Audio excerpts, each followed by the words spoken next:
بسم اللہ الرحمن الرحیم۔ مرکز الحرمین الاسلامی ستیانہ روڈ فیصل آباد سے آپ کا میزبان میاں طاہر آپ کے پسندیدہ پروگرام فتاوی آن لائن کے ساتھ حاضر خدمت ہے۔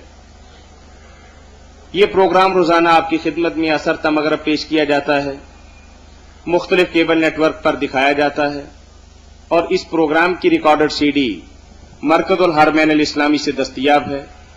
اگر آپ کو بھی کوئی دینی، معاشی، معاشرتی، کاروباری یا خاندانی مسئلہ درپیش ہو اور قرآن و سنت کی روشنی کے اندر آپ اس کا صحیح اور بروقت حل چاہتے ہوں تو ہمارا ٹول فری نمبر نوٹ کر لیجئے 08001177777۔ یاد رہے کہ یہ پروگرام روزانہ آپ کی خدمت میں عصر تا مغرب پیش کیا جاتا ہے۔ آپ کی طرف سے آنے والی فون کالز اور براہ راست پوچھے گئے سوالات کے جوابات معروف مذہبی اسکالر، ممتاز عالم دین، محقق مدبر حضرت مولانا محمد اسحاق خطیب کریمیا مسجد جال والے مرحمت فرماتے ہیں۔ اگر آپ مولانا کے کسی سوال سے مطمئن نہ ہوں اور مزید وضاحت طلب کرتے ہوں تو یاد رہے کہ جامع مسجد کریمیا جال میں ہر جمعۃ المبارک کے روز ایک علمی مجلس کا انعقاد ہوتا ہے۔ وہاں تشریف لائیے، مولانا سے وضاحت طلب کیجیے، دلیل دیکھیے، روایت دیکھیے اور پھر بات کیجیے۔ انشاءاللہ العزیز آپ کی بھی تسلی ہوگی اور آپ کے بھائیوں کی بھی تسلی ہوگی۔ اب ہم اپنے پروگرام کا باقاعدہ ایک ٹیلی فون کال سے آغاز کرتے ہیں۔ جی کون صاحب بات کر رہے ہیں؟ جی جاوید عرض کر رہا ہوں۔ جی کہاں سے بات کر رہے ہیں میرے بھائی؟ میں لندن سے بول رہا ہوں۔ جی ماشاءاللہ، فرمائیے۔ جی آپ کے کچھ عزیزوں سے، کچھ بھائیوں سے آپ کے پروگرام کی بہت زیادہ تعریف سنی ہے۔ جی تو سب سے پہلے تو میں آپ ایک جو ہے خراج تحسین پیش کرتا ہوں کہ آپ لوگ اس گئے گزرے دور میں کس طرح علم کا نور پھیلانے میں مصروف ہیں، اپنا سارا کام چھوڑ کے۔ اللہ تعالیٰ آپ کی یہ کاوشوں کو قبول فرمائے۔ اور دوسرا میں نے ایک گزارش کرنی ہے کہ رمضان جو گزر جائے گا، کیا اس کے بعد یہ پروگرام بھی گزر جائے گا؟ یہ بے شمار دوستوں نے بات پوچھی بھی ہے، لیکن ابھی کچھ مولانا سے رہنمائی مل نہیں سکی صحیح طور پر، لیکن امید انشاءاللہ العزیز یہی ہے کہ یہ پروگرام پورا ہفتہ تو نہیں چل سکتا کبھی بھی، نہ 365 دن باقاعدہ اور باضابطہ ہو سکتا ہے، لیکن اس میں یہ ضرور ہوگا کہ انشاءاللہ ہفتے میں 1 دن یا 2 دن انشاءاللہ العزیز مولانا سے ریکویسٹ کریں گے کہ اس پروگرام کو کنٹینیو رکھیں۔ یعنی شہر کے اندر جب کچھ دوستوں کی یہاں بھی جب انہوں نے سنا تو انہوں نے بہت زیادہ خواہش ظاہر کی کہ روز تو نہیں چل سکتے، چلو کم از کم ہفتے میں 1 دن فرائیڈے یا سنڈے کوئی ایسا دن کہ آپ اس سلسلے کو جاری رکھیں۔ انشاءاللہ ایسا ہوگا۔ مولانا بھی کی بہت زیادہ رہنمائی ہوئی ہے آپ کے جو انداز سے یا آپ کی جو ریسرچ ہے اس سے، تو بہت سے مسائل بھی پیدا ہوئے ہیں آپ کے مسائل سے، یا سمجھے مسائل میں سے مسائل نکلے ہیں۔ ان کی وضاحت کے لیے میرا خیال ہے کہ اس سلسلے کو جاری رکھنا یہ بہت ایک الحمدللہ۔ اصل میں بات یہ ہے کہ ہمارا شہر میں پتہ ہی تب چلا ہے جب رمضان ختم ہونے والا، یعنی ہم نے بڑی کوشش کی، اشتہار، بینر، ہورڈنگ میں حتی المقدور ہم نے اتنا کام کیا ہے کہ آپ یہ سمجھیں کہ کسی دینی کام کے سلسلے میں آج تک اتنی تگودو نہیں ہوئی، اور شاید یہ پاکستان کی تاریخ میں پہلی دفعہ ایسا ہو کہ اتنا پروگرام لگاتار اور بھرپور میڈیا پر بھی آئے، اخبارات میں بھی آئے، ہورڈنگ میں بھی جائے، اور پوسٹر اور لیفلیٹ ہر چیز جو ہے ہم نے کوشش یہی کی ہے الحمدللہ کہ ہر جگہ پہنچائیں، لیکن لیس للانسان الا ما سعی۔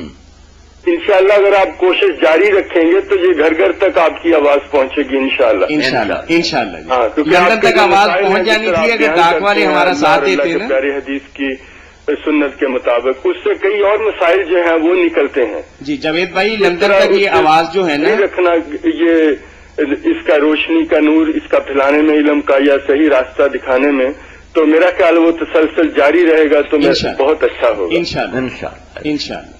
اچھا، ایک اور گزارش تھی، یہ مولانا صاحب سے پوچھنا تھا کہ یہ زیادہ وقت نہیں میں لوں گا آپ کا انشاءاللہ۔ جی فرمائیں۔ یہ چیز جو ہے کہ ہم لوگ ہر محلے میں ایک مسجد بنا دیتے ہیں، اور ہزاروں نہیں بلکہ کروڑوں روپیہ مسجدوں کے اوپر لگا دیتے ہیں، تو کیا علماء کرام کوئی کردار سازی میں بھی کوئی اپنا کردار ادا کر رہے ہیں؟ اگر آپ دیکھیں گے اسی محلے میں چھوٹے چھوٹے بچے مزدوری کرنے جاتے ہیں، اسی محلے میں جو ہماری بہنیں یا بیٹیاں ہیں ان کے بالوں میں چاندی آ جاتی ہے، لیکن وہ ہمارے جو ہیں احباب ان کا اس طرف بالکل دھیان نہیں ہوتا کہ اس بچے کی تعلیم کا کچھ کریں جو فیکٹری میں کام کرنے جاتا ہے، یا جو بیٹی گھر میں بیٹھی ہے اس کا کوئی رشتے کا بندوبست کریں. وہ مسجد کے اوپر کروڑوں روپیہ منار اس سے بھی اونچا کر لو، اور کردار ساری میں یا اس طریقے میں کچھ میں شاید سے ایکسپلین نہیں کر سکتا. نہیں صحیح بات ہے، آپ کا خیال ہے کہ مسجد کی بجائے نمازی بنانے چاہیے. سمجھ گئے ہیں جی صحیح بات. جی مولانا آپ نے جاوید صاحب جو کچھ فرمایا نا بالکل حق ہے. مسجدیں اتنی عالی شان بنانے کی کیا ضرورت ہے؟ یہ تو اللہ کے رسول علیہ السلام نے قیامت کی علامات میں سے اس کا ذکر کیا کہ لوگ اسی طرح بنائیں گے مسجدوں کو جیسے یہود نصارہ نے اپنے گرجے اور عبادت خانے بنائے. تو یہ زخرفہ جو ہے ان کا پر رنگ و روغن اور اتنی دولت ضائع کرنا بالکل ٹھیک بات ہے کہ مساکین اور اس طرح بچیاں بیٹھی ہیں، بچے لوگوں کے جو بیچارے چھوٹی عمر میں تعلیم سے محروم رہ جاتے ہیں. تو ہونا تو یہی چاہیے کہ لوگ مسئلے سادہ بھی ہو تو کوئی بات نہیں. عہد رسالت میں بالکل سادہ تھی مگر ایمان تھا، پوری دنیا میں غلبہ حاصل ہوا. اب مسئلے محلے میں بنی ہوئی اور کئی جگہ تو جاوید صاحب واقعی ضرورت بھی نہیں ہے کہ مسجد پاس ہی ہے، صرف ایک اپنا روزگار کا ذریعہ بنا لیتے ہیں کہ ایک دکان کھل جاتی ہے اور وہ ساری عمر میں مکمل بھی نہیں ہوتی، پیسے سمیٹتے رہتے. بالکل آپ کی تجویز پر حق ہے کہ یہ بچیوں اور چھوٹے بچوں کے بارے میں فکر مند ہونا چاہیے. وہ سرمایہ امت کا، اور بچیاں تو جہاں وہ ساری امت کی مشترکہ ہیں وہ بیٹھی رہیں تو کتنی خرابی کی بات. بڑی خوشی ہوئی. اللہ تعالیٰ آپ کو خیریت سے رکھے، آپ کے دوستوں کو بھی اللہ تعالیٰ اور ہم سب کو بھی دین پر قائم و دائم رکھے. بہت مہربانی، جزاک اللہ. بہت شکریہ. پہلے ایک چھوٹا سا سوال میں اپنے لیے پوچھوں گا جی کہ میرا جو بزنس ہے اس میں کبھی ایسا ہوتا ہے کہ کچھ میرے ریگولر کسٹمر ہیں، تو میں کچھ ایک بندے کو جو پرائس بتاتا ہوں سم ٹائم مجبوراً دوسرے بندے کو اسی چیز کی پرائس مجھے تھوڑی زیادہ کر بتانی پڑتی ہے کیونکہ وہ میرا ریگولر کسٹمر ہے اور مجھے پتا ہے کہ یہ مجھے بہت پریشان کرتا ہے، بہت میرے ساتھ جو ہے نا وہ نیگوشیبل کرتا ہے سودے بازی کے، نہیں جی اتنے لو اتنے لو. وہ سم ٹائم مجھے اتنی آفر کرتا ہے جو میری کاسٹ کے بالکل قریب ہوتی ہے. تو اس طرح ایک ہی چیز جیسے ایک ڈائننگ سیٹ ہے، میں ایک بندے کو 100 پاؤنڈ بتاتا ہوں، دوسرے کو 120 بتاتا ہوں کیونکہ مجھے پتا ہے اس نے مجھے 60 ہی آفر کرنی. تو کیا اس طرح اسلام میں یا شریعت میں اس کی گنجائش نکلتی ہے کہ ایک ہی چیز کی دو ڈفرینٹ پرائسیں بتائی جائیں؟ ہاں جاوید صاحب، جب آپ جانتے ہیں کہ یہ گاہک جو ہے تنگ کر کے آخر اصل قیمت پر آئے گا بلکہ اس سے بھی کم قیمت پر خریدنا چاہے گا تو آپ 2 قیمتیں بتا سکتے ہیں، اس میں کوئی شرن حرج نہیں. کاش کے دور ایسا ہوتا کہ آپ ایک ہی بات کہتے اور سارے لوگ اس پر رک جاتے، مگر ایسا نہیں. تو پھر آپ کو کاروبار میں ایسا ہی کرنا چاہیے کہ جو لوگ تنگ کرنے والے ہیں ان کو زیادہ بتائیں، آہستہ آہستہ وہ آ جائیں گے اصل قیمت پر، کوئی حرج نہیں ہے اس میں. جزاک اللہ جی، جزاک اللہ. بس آخر میں دعا کی درخواست کے ساتھ اللہ خیریت سے رکھے. بہت مہربانی. السلام علیکم وعلیکم السلام ورحمۃ اللہ. السلام علیکم. لندن سے جی مولانا. جی الحمدللہ. ایک صاحب نے ہمیں سوال بھیجا ہے کہ حضرت نبی کریم صلی اللہ علیہ وسلم پر ایک یہودی عورت نے جادو کیا تھا. نبی پر جادو سے اس کی فرائض کی ادائیگی کے اندر تو کوئی تعطل واقع نہیں ہوتا؟ وضاحت فرما دیجیے.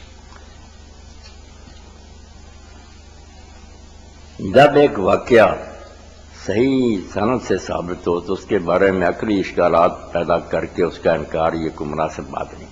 جب تاریخی طور پر یہ حقیقت ثابت ہے اور حدیث میں موجود ہے. جی السلام علیکم. جی اگر کوئی آدمی چاہے کہ پچھلی زندگی کی جتنی نمازیں قضا ہوئی ان کی قضائی دے سکتا ہے؟ ٹھیک، یعنی اللہ تعالیٰ نے بعد میں توفیق دی کہ نمازی بن جائے جی. اور جو پہلی زندگی ہے اس کی تلافی کرنا چاہتا ہے تو قرآن و سنت کی روشنی کے اندر اس کے لیے کیا جی نسخہ تجویز کرتے ہیں علماء کرام؟ اس کے لیے صحیح بات تو قرآن و سنت کے مطابق یہی ہے کہ جب سے اس نے توبہ کی اللہ تعالیٰ نے اس کو توفیق دی ہے نماز ادا کرنے کی، آئندہ باقاعدگی سے نماز ادا کرتا رہے. جو پہلے گزر گئی اللہ تعالیٰ سے معافی مانگے، اللہ رحمت فرمانے والے ہیں، ان کے بارے میں پریشان نہ ہو. یہ قضاء عمری کا جو ہے نا سلسلہ کہ وہ ساری نمازیں ساری عمر کی پڑھے، یہ نہیں تھی.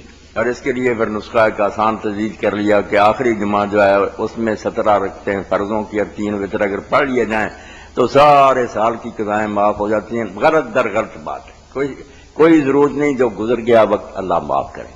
سچے دل سے معافی مانگے اور آئندہ کے لیے اللہ سے دعا کریں کہ باقاعدگی سے نماز ادا کرنے کی توفیق دے. انشاءاللہ حساب ٹھیک ہی رہے گا، اللہ سختی نہیں کرے گا. جی بھائی کچھ اور پوچھیں گے آپ؟ یہ کہتے ہیں کہ نمازیں قضائی دے سکتے ہیں. نہیں، کوئی قضا کرنے کی ضرورت نہیں. 2 رکعت یا اتنی. ہیں بتائیں نا کیا 2 رکعت کیسے ادا کریں گے آپ؟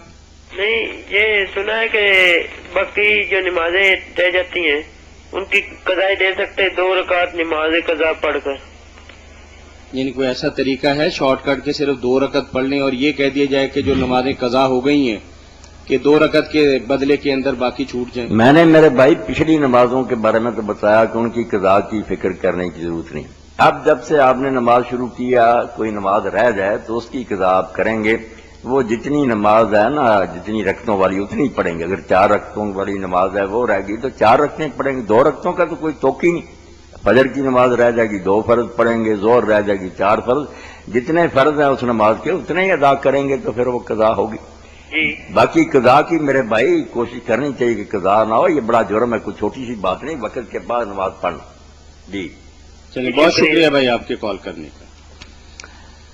رسول کریم علیہ الصلوۃ والسلام پر جادو کی بات ہو رہی تھی تو یہ بات بالکل ٹھیک ہے. صحیح حدیث میں موجود ہے کہ انہوں نے یہودیوں نے لبید مناسم تھا اس کی بچیوں نے رسول کریم علیہ السلام کی جو داڑھی مبارک کی کنگھی تھی اس میں اس کو لیا, اس سے بال لیے. ایک لڑکا آپ کا خادم تھا اس کو گانٹھا, اس کے ذریعے یہ چیزیں حاصل کی اور جادو کیا. اور مدینہ منورہ میں ایک کنواں تھا بیر ذیروان, اس کے نیچے اس کو دبا دیا تو رسول کریم علیہ السلام پر اس کا اثر ہوا.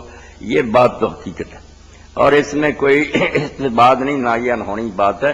اگر نبی قتل ہو سکتے ہیں نا, ظالموں نے انبیاء علیہ السلام کو قتل تک کر زخمی کر دیا تو بیمار اگر ہوگا تو یہ بھی کوئی بڑی بات نہیں. زہر بھی دیا لوگوں نے خیبر میں آپ کو, زہر کا اثر بھی آخر تک آپ کو ستا رہا.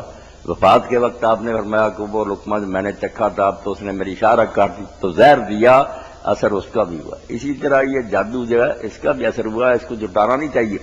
باقی کچھ لوگ یہ اعتراض کرتے ہیں جو حدیث کے منکر ہیں کہ قرآن مجید تو کہتا ہے کہ کفار یہ کہتے تھے ان تتبعون الا رجلا مسحورا, کہ تم ایک ایسے آدمی کی پیروی کر رہے ہو جس پر جادو کیا گیا. وہ کہتے تھے کہ پیغمبر جو ہے اس پر جادو ہوا ہے, اس لیے اگر ہم بھی مان لیں کہ حضور پر جادو ہوا تو یہ تو کافروں کی تائید ہوگی. نہیں, کافر جس معنی میں رجلا مسحورا کہتے تھے وہ کہتے تھے کہ آپ کا دماغ خراب ہے, کسی شخص نے جادو کر کے آپ کو پاگل بنا دیا, اس لیے آپ جو کچھ بھی کہتے ہیں نا یہ پاگل پن میں کہتے ہیں. السلام علیکم. السلام علیکم. جی وعلیکم السلام. ہاں جی میں بول رہا ہوں یہ سوال کرنے صاحب. جی پوچھیے بھائی. پوچھا کریں نا, جلدی پوچھا کریں. پوچھیں بھائی پوچھیں, مولانا سن رہے ہیں آپ کی بات. اچھا اچھا السلام علیکم جی. اپنا وعلیکم السلام ورحمۃ اللہ وبرکاتہ. میں نساق بول رہا جی. عشاء دی نماز دے نال اسی نفل پڑھ رہے ہیں تے نال وتر بھی پڑھی دی ہے. وہ ساڈے علماء سویر بھی 3 بجے پھر نفل پڑھاؤن لگ پیا. یہ کیسے شروع کر دیا؟ پتا نہیں جی, انہوں نے شروع کیتا کل پرسوں کہ تاغ رات جو آیا کرو 3 بجے بھی 6 نفل پڑھا دیا کریں گے. نہیں, اسی کو لمبا کیا کریں نا بھائی. جو عشاء کے ساتھ پڑھاتے ہیں نا اس کو ہی لمبا کریں, زیادہ لمبی صورتیں پڑھیں, 2 3 سپارے پڑھیں. یہ نہ کریں کہ اس وقت بھی پڑھا دیا وتر بھی پڑھا دیے, صبح کے وقت آؤ تو میں کچھ اور پڑھائیں گے, یا پھر اس وقت چھوڑ ہی دیں, عشاء کے بعد نہ پڑھائیں.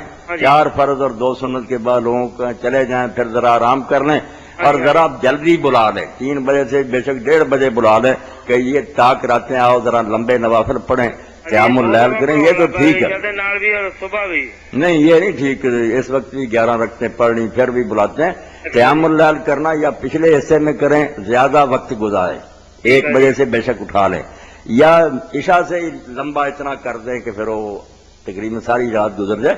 یہ تو عجیب ہی بات آپ نے بتائی کہ پہلے بھی پڑھاتے ہیں وتر بھی ختم کر دیتے ہیں پھر بعد میں جگاتے ہیں. یہ طریقہ نہیں کہیں. شبینہ بھی مولانا اس سے ملتی جلتی چیز ہی ہے. یہ شبینہ یہ شبینہ کی طرف کی چیز ہے, یہ نہیں ہونا چاہیے. شام سے ہی چاہیے کہ قیام کیا جائے. صلاۃ التسبیح تنہا پڑھیں, جماعت نہیں ہونی چاہیے. جو اس کی جماعت کراتے ہیں نا مرد عورتیں, یہ غلط ہے. یہ نہیں دین میں کہیں انفرادی طور پر جو پڑھنا چاہتا پڑھے, جب جی چاہے پڑھے. اچھا جی مہربانی جناب. السلام علیکم. تو اگر تو اس معنی میں مانا جائے کہ پیغمبر پر جادو کسی نے کر دیا اور آپ کا دماغ ہی خراب ہو گیا, یہ کفر ہے. کافر یہ کہتے تھے ہم بیماری کی حد تک مانتے ہیں، اور وہ بیماری بھی کتنی تھی میں عرض کر دوں، بعض علماء نے اس بارے میں جو نا غلط روایتیں تھیں وہ اکٹھی کر دیں کہ آپ سال بھر بیمار رہے، تھوڑے دن کم بیمار تھے، آخر میں تو بہت ہو گئے، اور یہ بھی لکھ دیا کہ آپ کو بعض اوقات ایسی چیزیں نظر آتی جو ہوتی نہیں تھیں، تو یہ تو پھر بالکل خلل دماغ ہے، یہ نہیں ٹھیک بات۔ بے شک کسی بڑے مفسر نے لکھی جھوٹی روایت ہے، ایسا نہیں ہوا۔ رسول کریم علیہ السلام پر اس کا اثر صرف اتنا تھا جسمانی حد تک کہ آپ بیویوں کے پاس جانے کا ارادہ کرتے جاتے پھر قدرت نہ پاتے۔ یہ معقود النساء جادو کی بدترین قسم ہے گھر کو برباد کرنے کے لیے کہ آدمی خواہش کرے جائے نہ کرا ہو۔ یہ ہوا تھا، صرف آپ کی قوت مردمی جو ہے نا اس پر اثر پڑا تھا۔ یہ صحیح بخاری میں بالکل واضح بات ہے، اور علامہ انوشا رحمۃ اللہ علیہ نے فیض الباری میں کہا اس سے آگے کوئی نہ بات کرنا، نہ دماغ میں کچھ تھا، نہ کوئی دکھائی غلط دیتا تھا، صرف یہ جسمانی کمزوری آ گئی، تو بھی اللہ تعالیٰ نے فرشتوں کے ذریعے آپ کو علاج بتا دیا، آپ نے پھر وہ بڑی صورت معوذتین اللہ نے شفا دی، صرف جسمانی جیسے زہر ہے نا، اور کوئی بات نہیں، نہ دماغ میں کوئی خلل تھا، نہ نظر میں کوئی فرق تھا۔ مولانا مودودی رحمۃ اللہ علیہ سے بڑی کوتاہی ہوئی کہ انہوں نے تفہیمات میں جو موضوع رہتے تھی نا وہ ساری السلام علیکم۔ یہ نہیں لکھنی چاہیے۔ السلام علیکم۔ وعلیکم السلام۔ جی مجھے آپ سے یہ پوچھنا تھا نقاب کے متعلق، عورت پہ نقاب کتنا جائز ہے؟ عورت کے لیے پردہ کس طریقے سے کرنا چاہیے یہی پوچھ رہی ہیں نا بہن آپ؟ ہاں جی۔ جی مولانا، آج کل جو عام رواج ہے کہ آنکھیں نظر آتی ہیں، باقی سارا جسم آدھا ڈھکا ہوا ہے، آدھا ایسے۔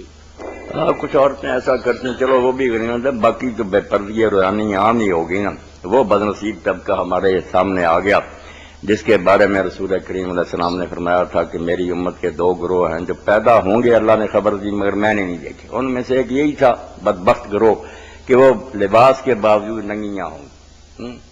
انکل ذرا مجھے یہ پوچھنا تھا، میری نظر نا بہت کمزور ہے، تو میں نقاب اگر کر نہیں نہ سکتی، اگر کروں تو گرنے کا خطرہ ہوتا ہے، تو پھر میں کیا کروں؟ نہیں، آپ اتنا کریں جس سے آپ کو ٹھیک راستہ نظر آئے، اپنے اوپر زیادہ بوجھ نہ ڈالیں۔ آپ بیمار ہیں، اگر نظر کمزور ہے تو اللہ معاف کرے۔ آپ اپنی نیت ٹھیک رکھیں، آپ کے اندر اپنی نمائش کا کوئی جذبہ نہیں ہونا چاہیے۔ اصل بیماری جو ہے نا وہ نہ کپڑا ہے نہ برقع، کچھ نہیں۔ تبرج جو ہے نا، جب کسی عورت کے دل میں یہ آ جاتا نا کہ لوگ میری طرف توجہ کریں، اس نے بے شک سر سے پاؤں تک رکھی پردے کو برباد کر دیا۔ آپ ٹی وی پہ کس اگر وہ سادہ ہے، خوشبو نہیں لگاتی کہ لوگ اس کی طرف مائل ہوں، لباس کوئی ایسا نہیں جو کشش رکھتا ہو، تو کوئی بات نہیں، اتنی سختی نہیں۔ پر اصل بات یہ ہے کہ نمائش کا نہیں جذبہ ہونا چاہیے۔ جب دل میں یہ خیال آ گیا کہ لوگ میری طرف دیکھیں، اپنے آپ کو دکھانا چاہ، پھر بے شک وہ ڈھکی پھرے، اس نے پردے کی روح ختم کر دی۔ انکل آپ ٹی وی پہ کس ٹائم آتے ہیں؟ ٹی وی پر کس ٹائم آتے ہیں؟ کیبل پر 4:15 بجے یہ پروگرام آتا ہے۔ آپ کس جگہ سے بات کر رہی ہیں؟ میں ادھر فوارہ چوک سے بات کر رہی ہوں۔ فوارہ چوک سے؟ جی۔ یہ بی سی این پہ بھی آتا ہے، میڈیا کام پہ بھی آتا ہے، اور ایک آدھ اور کیبل پہ بھی آتا ہے۔ بی سی این پہ 4:15 بجے چلتا ہے اور رات 9 بجے بھی آتا ہے۔ جی تھینک یو سو مچ۔ جی جی مولانا، آپ تو جادو کی بات میں نے جو کہی نا، انکار نہیں کرنا، صحیح حدیث میں یہ آخیا، مگر ہے اتنا ہی صرف کہ رسول کریم کی قوت رجولیت تھی نا، بیویوں کے پاس جب جاتے تھے پھر خواہش ختم ہو جاتی، اس کا علاج پھر اللہ تعالیٰ نے کر دیا۔ نہ کوئی آپ کی نظر میں فرق پڑا تھا کہ خواہ مخواہ چیزیں آپ کو نظر آتی تھیں، نہ دماغ میں کوئی خرابی تھی کہ آپ سمجھتے تھے میں نے یہ کام کیا نہیں کرتے تھے، ایسا نہیں، بس صرف اتنا تھا۔ اور یہ بیماری اگر زہر دیا جا سکتا ہے، نبی کو زخمی کیا جا سکتا، قتل کیا جا سکتا، تو اس سے کیا قیامت آتی؟ وہ رجل مسعور جو فرعون کہتا تھا نا کہ موسیٰ تو پاگل ہے، اس طرح کا اگر کوئی کہے نبی پر جادو تو ہم بھی کہتے ہیں گمراہ۔ جتنی بات آئی نا حدیث پاک میں اتنی رکھیں۔ یہ اس طرح یہ جیسے حدیث پاک سے ثابت ہے کہ رسول کریم علیہ السلام نماز میں بھولے ہیں، اب اس سے اگر کوئی آدمی یہ لیپ لے چھلانگ لگائے کہ جب نماز میں رکھتے ہیں بھول گئے، ہو سکتا قرآن ہی بھول گئے، یہ بھائی آپ کے قیاس مفروض ہیں، آپ ہی کر رہے ہیں۔ جتنی بات ہے نا اتنی ہی رکھیں کہ رکھتے ہیں آپ کو بھول گیا آپ نے سر، اس کو آگے کیوں پھیلاتے ہیں؟ دین نے کہیں نہیں کہا کہ رسول اللہ کو سارا دین بھول گیا تھا۔ جتنی بات قرآن و حدیث میں آئی اس کا انکار بھی نہ کریں اور اس کو زیادہ وسعت بھی نہ، اسی حد تک رکھیں۔ روایت میں تو صرف یہی آتا ہے کہ صحابہ کرام کو نہیں پتا تھا کہ اللہ کے نبی صلی اللہ علیہ وسلم نے خود بتایا کہ جی بعض اوقات مجھے اس طرح کی یہ کیفیت آتی ہے، لوگوں نے نہیں پہچانا کہ اس طرح کا کوئی عمل اللہ کے نبی کے ساتھ ہوا۔ وہ بھی نہ سال تھا نہ 6 ماہ، چند دن کی بات تھی۔ نہیں تو اس میں جن مفسرین نے سرے سے اس حدیث بخاری کا انکار کیا، وہ قاضی ابوبکر جساس نہیں، تدبر قرآن کے اندر بھی یہی بات ہے. تدبر قرآن میں بھی مین حسن صاحب نے ایسا ہی کیا. واضح الفاظ کے اندر کہا ہے کہ بخاری کی اگر اس روایت کو صحیح مان لیا جائے تو نبوت پر فرق آتا ہے. نہیں، کوئی فرق نہیں. میں نے جو وضاحت کر دی نا کسی حد تک نہیں، وہ وضاحت تو بالکل صحیح ہے، لیکن انہوں نے بخاری کی روایت کا انکار کر دیا. بس وہ پہلے سے چلا آ رہا ہے. حنفی عالم سے قاضی ابوبکر الجساس، انہوں نے احکام القرآن لکھی. پہلے انہوں نے ضرورت کی، شیعہ علماء میں سے علامہ طبرسی نے مجمع البیان میں کی، وہی بات ان لوگوں نے لے لی. ایسا نہیں کرنا چاہیے. جو چیز ثابت ہو نا اس کو ماننا چاہیے. ماننے کے بعد حالت ڈھونڈنا چاہیے کہ دین کو بھی نقصان نہ پہنچے، حقیقت بھی جو قائم رہے. اگر ہم اس طرح کرنا شروع کریں کہ اس سے ہم پر اعتراض آتا، ہم حدیث سے منکر ہو جائیں، تو غیر مسلم تو کہیں گے نا عیسائی کہ اب گھر پر آئی بات تو آپ انکار کرتے پھرتے. یہ نہیں جان چھڑانے کا کوئی طریقہ. جو ہے ہماری کتابوں میں صحیح سند سے ہو وہ اس کو مانے، پھر میدان میں ڈٹ جائیں. کیا ہو بھائی جو اعتراض اس پر کر جائیں اس کا جواب دیں گے. سلیب جنگ تو یہ ہے، آپ مورچہ ہی چھوڑ دیں اور پیچھے ہٹ جائیں کہ نہیں یہ بات ہی غلط ہے، تو یہ تو آپ نے ہار مان لی. کافروں کی بات ہے، آپ مان گئے کہ واقعی ہمارے دین میں غلط بات ہے. یہ نہیں اسرائیل صاحب نے ٹھیک. نہیں، تفہیم القرآن میں تو سید مودودی رحمۃ اللہ علیہ نے یہی لکھا ہے کہ نبی کریم صلی اللہ علیہ وسلم کے بارے میں کسی صحابی نے نہیں بتایا کہ پہلے سورت کو اس طرح پڑھا تھا، ان ایام کے اندر آیات کو خلط ملط کر کے یا پہلی آیات کو بعد کے اندر پڑھا، اس لیے کوئی فرق نہیں پڑتا نبوت پر. نہیں، یہ تو انہوں نے خیر اچھا کیا کہ احتیاطی، مگر ساتھ ہی کیا نا کہ یہ سال بڑھ رہا اور پھر اس میں ایسا تھا کہ آپ کو دکھائی دیتا کہ یہ کوئی چیز ہے حالانکہ نہ ہوتی. اس طرح تو لوگ کہیں گے فرشتہ بھی ایسے ہی تھا کہ آپ یوں ہی سمجھتے تھے فرشتہ ہے نہیں کوئی. انہوں نے جو ہے نا کہ نظر پر بھی اثر پڑا، خیال پر بھی. اس کو جو واقعی کی جھوٹی روایتیں نہیں تسلیم کر لیا، جو صحیح حدیث میں تھا نا اس پر ہی رہتے تو پھر کوئی اشکال پیش نہ. جی مولانا، ایک بھائی نے ہمیں سوال کیا ہے کہ باتھ روم کے اندر کپڑے اتار کے بندہ نہا رہا اور باہر سے کوئی آواز دے اور ضروری ہو کہ اس سے بات کرنا، تو کیا اترے ہوئے کپڑوں کے ساتھ بات کی جا سکتی ہے؟ کی جا سکتی، اگر ضرورت ہو تو کی جا سکتی. یہ بےہودگی نہیں ہونی. السلام علیکم. کپڑے اتار کر دو خواہ مخواہ گپوں میں رکھ دیں. السلام علیکم. ضرورت کی بات ہے. جی ارے ایک سوال ہے. جی فرمائیں. یہ مولانا اکثر حدیث سناتے ہیں بھی رمضان میں جس نے اپنی بخشش نہیں کروائی اس پر اللہ کی رحمت نہیں پڑے گی، لیکن اس میں کیا نشانی ہے اس کی بخشش ہوگی گناہوں کی؟ انسان کو کیسے پتا چلے گا؟ یعنی وہ حدیث جبریل جس میں اللہ کے نبی آمین کہتے ہیں، اس کی وضاحت آپ چاہ رہے ہیں؟ جی جی جی جی. رسول کریم علیہ السلام نے ممبر پر تشریف فرما ہوتے وقت تینوں دینوں پر 3 مرتبہ آمین کا لوگوں نے پوچھا. آپ نے وضاحت کی کہ میرا نام سن کر جو درود شریف نہیں پڑھتا وہ بھی بد نصیب ہے، جس کے والدین میں سے ایک یا دونوں ملے اس نے خدمت کر کے جنت نہ لی وہ بھی کم بخت ہے. اسی طرح فرمایا جس کو رمضان ملا اور اس کی بخشش نہ ہوئی وہ بھی بد نصیب ہے. تو بھائی جس طرح والدین کی خدمت کرنے سے جب آپ نے ٹھیک ٹھاک خدمت کی ہے تو اللہ کا وعدہ ہے کہ میں بخشوں گا، بس تسلی ہوگی کہ بخشے گا. کوئی کاغذ نہیں وہاں سے آئے گا، وہ قیامت پہ ملے گا. آپ نے درود شریف پڑھ دیا، اس حکم پر عمل کیا، انشاءاللہ بخشش ہوگی. رمضان شریف میں آپ نے باقاعدہ روزے رکھے، قیام کیا، اعتکاف کیا، روزے کھلوائے، جو کرنے کے کام دین نے بتائے وہ کیے تو انشاءاللہ بخشش ہوگی. اللہ اپنے وعدے خلاف نہیں کرے گا.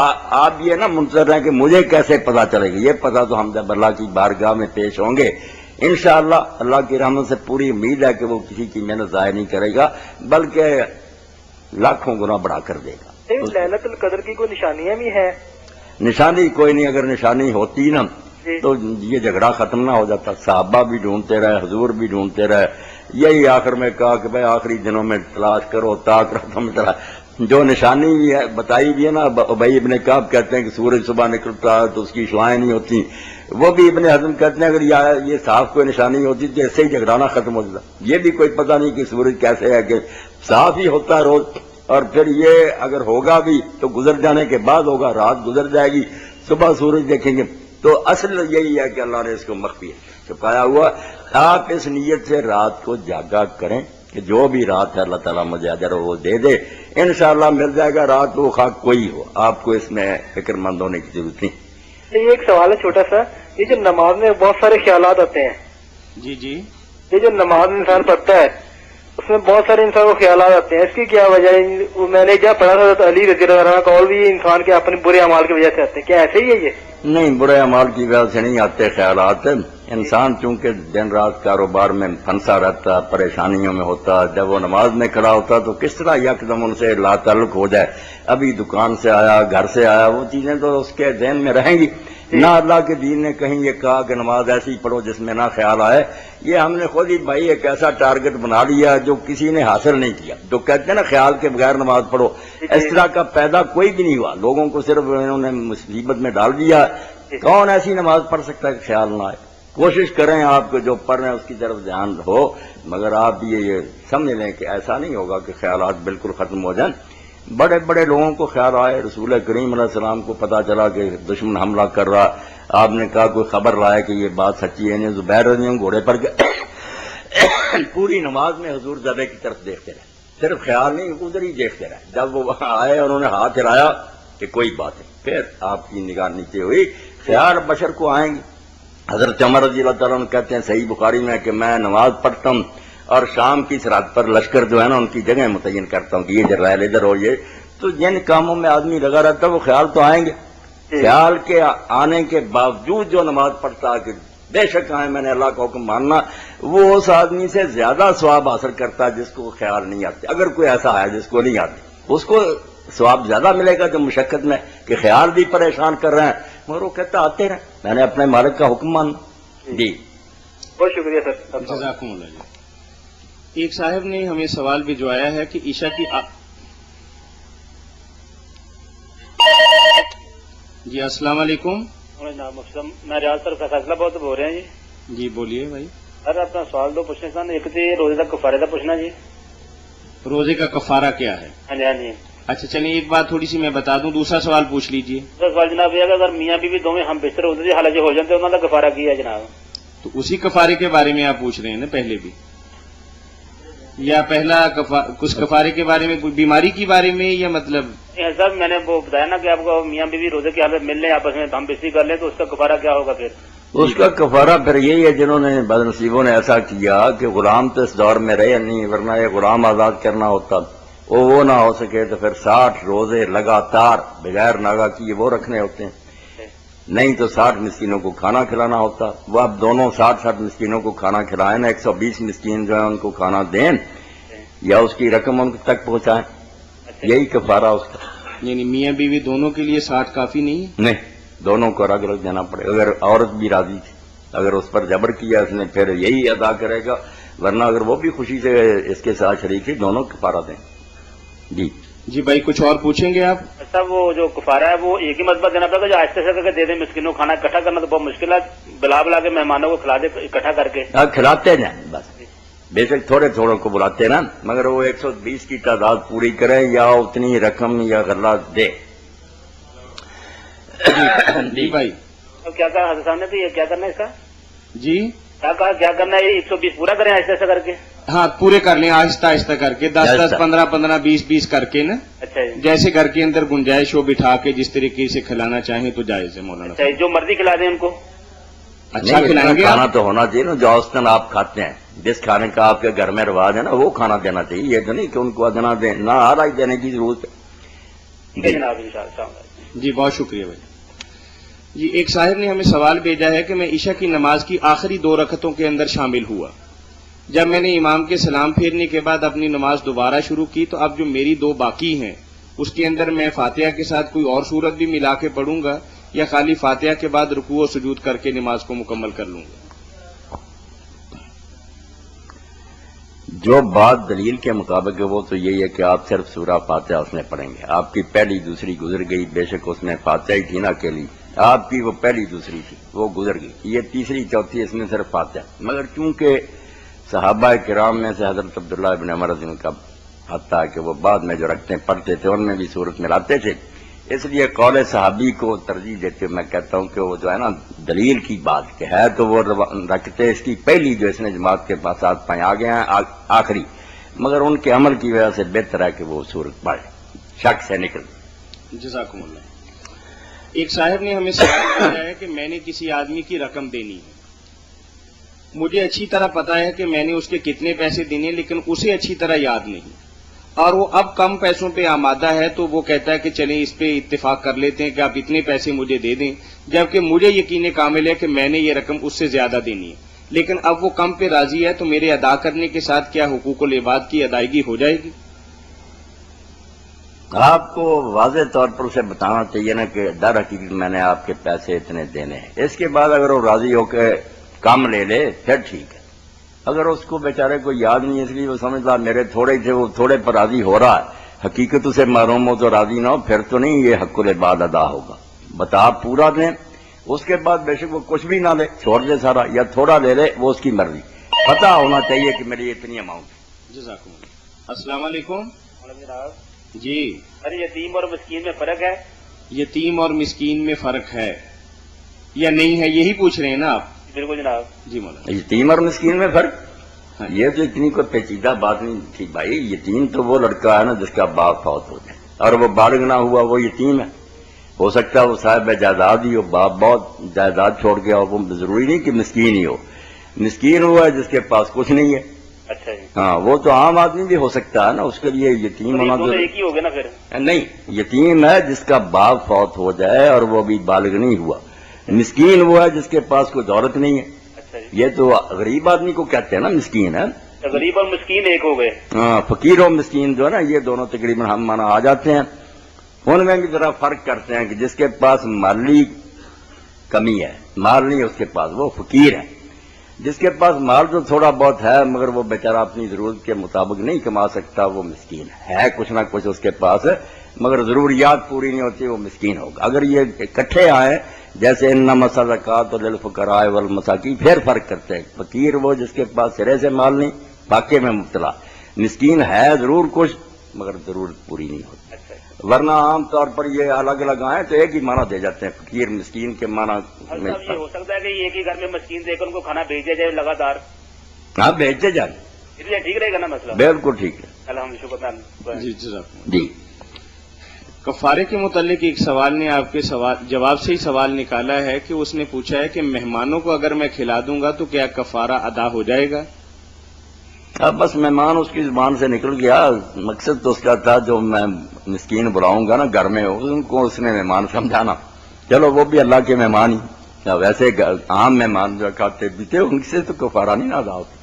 صحیح بات. جی شرط لگانا کہ اگر یہ کام ہو گیا تو میں اتنے پیسے دوں گا, اگر نہ ہوا تو آپ اتنے پیسے دیں گے, حرام, یہ حرام ہے. بالکل. تو اسی طرح کا ایک واقعہ حضرت ابوبکر صدیق رضی اللہ تعالیٰ عنہ کی زندگی کے اندر بھی آتا ہے کہ رومیوں اور فارسیوں کی فتح اور شکست کے بارے میں, 100 اونٹوں کے بارے میں یا کچھ اور واقعات, تو اس کی ذرا وضاحت فرماتے ہیں. وہ واقعہ بالکل صحیح ہے کہ جب سورہ روم اتری ہے اس میں اللہ تعالیٰ نے پیش گوئی فرمائی نا کہ رومی ہار گئے ہیں مگر ان قریب یہ غالب آئیں گے. تو یہ بات انہونی تھی.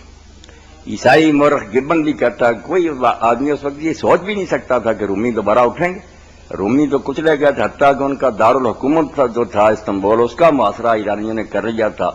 تو کیسر نے منت سماجی تھی کہ میری جان بخشی جائے, تو کسرا ایران نے کہا کہ نہیں, زنجیریں پہنا کر میرے دربار میں حاضر کیا جائے گا, اپنے یسوع مسیح پر لعنت کرے گا اور پھر میں جان بخشنی چاہوں گا.